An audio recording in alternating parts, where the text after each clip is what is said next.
La manière dont la femme et l'homme là-bas se traitent encore, ça reste un choc pour moi. Et je suis parti là-bas, on était en couple, et aujourd'hui je le suis plus. Bah moi j'ai pris 10 kilos personnellement, en l'espace de quoi, un mois et demi. Pourquoi je suis là exactement en Belgique? À souffrir. Qu'est-ce qui fait que je suis là? Tu vois, je savais pas. On est de retour, la famille, pour un deuxième intervenant. Il a déjà participé à la chaîne. Il est quadruple ballon d'or. Il est reconnu de la terre entière. Il a passé les rues à Soisis Pattaya. Il est de retour en Belgique. Aïe, aïe, aïe, On a aïe. le meilleur, l'unique, l'aimé, Kevin. Ah, quelle intro, t'as vu? J'ai seulement 2 ballons d'or, mais merci quand même. Ah, il est chaud. Merci, Alors, merci pour l'intro frérot. Je suis content de retrouver ta chaîne déjà. Et deuxièmement, bonjour à tous. Bonjour à tous et ravi d'être avec vous aujourd'hui. alors Encore mon une fois. cher Kevin, Ouais. comment était le retour après tout ce que tu as vécu? Déjà, explique ton voyage un peu. Ah ouf. Oh, mon voyage à la base, je suis parti en Thaïlande sans forcément de plan en tête. Juste un pied à terre chez un pote. Et je me suis dit, allez, on va explorer, on va voir ce que ça donne. Et au final, je suis resté 2 mois là-bas. Je suis resté 2 mois là-bas avec plein de leçons. Et 3 pays en tout. Thaïlande, Vietnam, Indonésie. Avec une fin à Pattaya. J'étais censé rester 1 semaine à Pattaya, je suis resté 3 semaines. Et là-bas, j'ai appris beaucoup de choses, notamment sur les relations hommes-femmes, ce que je peux attendre, ce que je voulais vraiment, par rapport à ce que, entre guillemets, je pensais vouloir. Mais c'est une longue histoire. Et Mais j'ai une question, quelle était ton image de la Thaïlande avant d'y aller? Ouais, Donc est-ce que ça a changé de ce Ouais. que tu as vu là-bas? ouais, clairement. Alors, dans ma tête, j'avais pas vraiment trop d'attentes. Pour moi, c'était plus ce que je vois sur les réseaux, tu vois. Les patongs à Phuket, les beaux paysages, etc. Je savais pas à quoi m'attendre avec les gens. Et en vrai, de vrai, après, c'est les gens là-bas, quand tu as de l'argent, c'est beau. Pendant 2 mois, j'ai pas du tout senti le racisme. Ça, c'est peut-être le gros truc qui m'a fait plaisir. Et puis surtout, mec, la manière dont la femme et l'homme là-bas se traitent encore, ça reste un choc pour moi. Ça t'a fait du bien de voir que ça existait et qu'il y avait des femmes encore qui traitent les hommes de cette manière? Ça m'a fait du bien et je suis parti là-bas, on était en couple et aujourd'hui je le suis plus, en partie à cause de ça. La femme a une manière de traiter l'homme qui m'a vraiment chamboulé, dans le sens où, ici en Europe, voilà, vous êtes du genre à payer tout pour la meuf. Tu vois, genre, je sais que tu trouves ça chelou, ok? Mais personnellement, voilà, moi la meuf, elle n'a pas à payer des trucs, etc. Mais en retour, tu attends d'elle aussi qu'elle ait des trucs naturellement qu'elle te fait. Et c'est pas forcément le cas. Tu es censé le demander, c'est dérangeant de le demander, tu sais même pas comment elle va le prendre. Elle peut être en mode ouais, vas-y, pour qui il me prend lui, il se prend pour qui on est en 2025, nanani. Là-bas, naturellement, une meuf, tu l'invites à manger chez toi, elle va naturellement débarrasser. J'ai vu des mecs, voilà, ils ont dormi avec les meufs, la meuf elle se réveille, elle fait le lit. Des trucs simples, tu vois. Elle prend soin de toi, elle s'intéresse à tes besoins et t'as pas besoin de le demander, tu vois. Et c'est ça ce qui m'a marqué. Je suis revenu ici. Je suis là, j'ai fait le resto à ma meuf et tout. On a bien mangé à la maison, ça se termine. Et c'est moi qui me retrouve en plus à aller faire la vaisselle. J'étais là en mode putain, je sais que c'est chez moi et tout. Mais j'avais la haine, je nettoyais l'assiette. Bref, pêle-mêle les trucs qui m'ont un peu marqué, si je puis dire ça. Ok. Ouais. Et donc, est-ce que le retour, du coup, le retour à la réalité, en quelque sorte, même si en fait, c'est même pas le retour à la réalité, c'est le retour à une autre réalité. Comment l'a été? Le retour, gros, il a été difficile pour plein de raisons, dont la plus importante, mais surtout, moi j'ai pris 10 kilos personnellement, en l'espace de quoi, un mois et demi, parce que j'arrivais plus à me reconnecter déjà avec ma copine à ce moment-là. J'avais l'impression que je savais plus sur quel pied danser. Est-ce que vraiment la vie que je mène, je l'aime bien? En fait, ça m'a fait remettre en question tout mon univers. Pourquoi je suis là, tu vois? Pourquoi je suis là exactement en Belgique? À souffrir? Qu'est-ce qui fait que je suis là, tu vois? Je savais pas. Pourquoi souffrir alors que ça existe?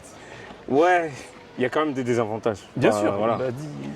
Mais oui, la manière dont tu es traité là-bas, toi et moi, on se faisait masser entre les pauses du midi là, avant de retourner au Avec la taf. coconote. Ah mec, là il pleuvait tous les jours. J'ai un bureau, j'ai une vue sur un mur. Tu vois, alors que j'avais une vue totalement sur la mer, tu vois ce que je veux dire. Et au final, en Belgique, j'ai pas ma famille non plus, donc c'était gaze. Et tout ça, bah ouais, ça a été très difficile à vivre. Le retour vraiment par rapport à ça. Ouais. Ouais.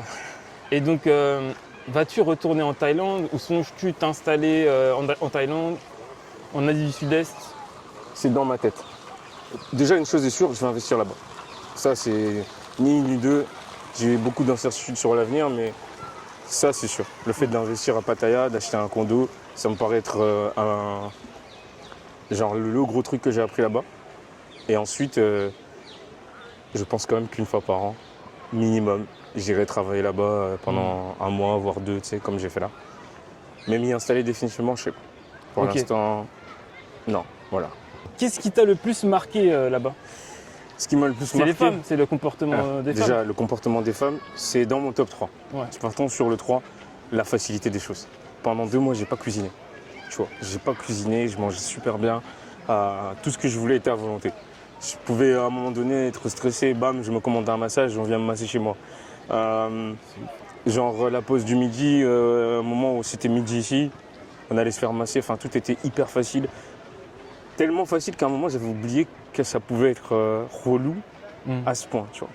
Deuxièmement, vu le décalage horaire, en fait, comme on commençait à travailler là-bas à 14h et ici à 9h, Bah oui, du coup, dis ta profession comme ça. je suis en informatique aussi, consultant en informatique. Et donc en gros, on commençait à travailler à 14h, ce qui faisait que de 8h à 14h, en fait, tu avais le temps de vivre. Et moi, je suis du matin, tu vois, et ça faisait que j'ai le temps de faire plein d'activités, de penser à plein de choses.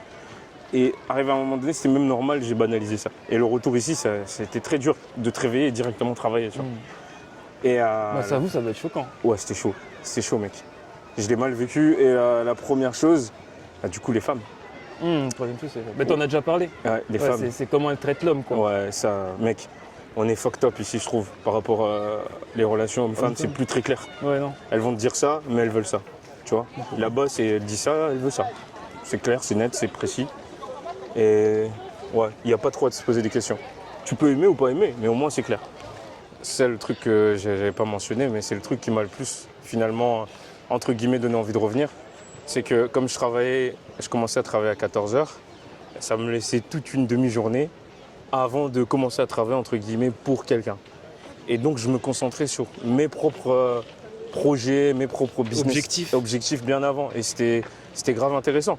Donc par exemple, je me levais à 8h, j'avais le temps de faire du sport, j'avais le temps de bien manger et j'avais le temps de faire une formation par exemple.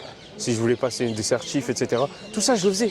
Alors que si je suis ici, je vais terminer le travail à 18h. Putain, je vais galérer, je vais avoir du mal à aller, ne serait-ce que faire une séance de sport ou autre chose. Et je vais procrastiner, tu vois. Ouais, donc en fait, quand tu vis en Europe, t'as pas le temps de faire autre chose en fait. Ouais, où ça va être très dur. T'as pas l'énergie. T'as pas l'énergie. Parce que le fameux métro, boulot, dodo. Ouais. Et bah là-bas, c'est inversé. Tu vois ce que je veux dire? Vu que t'as déjà travaillé, tu peux entre guillemets dire le métro, boulot, dodo après, y a pas de problème, tu vois. Donc ouais, c'est le gros truc qui me pousserait à revenir là-bas. Vraiment, genre supposons j'ai un gros projet, je me rends compte qu'en vivant ici en Europe, j'arrive pas à le faire parce que je sors du travail, je suis KO, le week-end j'ai envie de profiter de ma vie. Bah en fait j'irai là-bas, je travaillerai sur mes projets.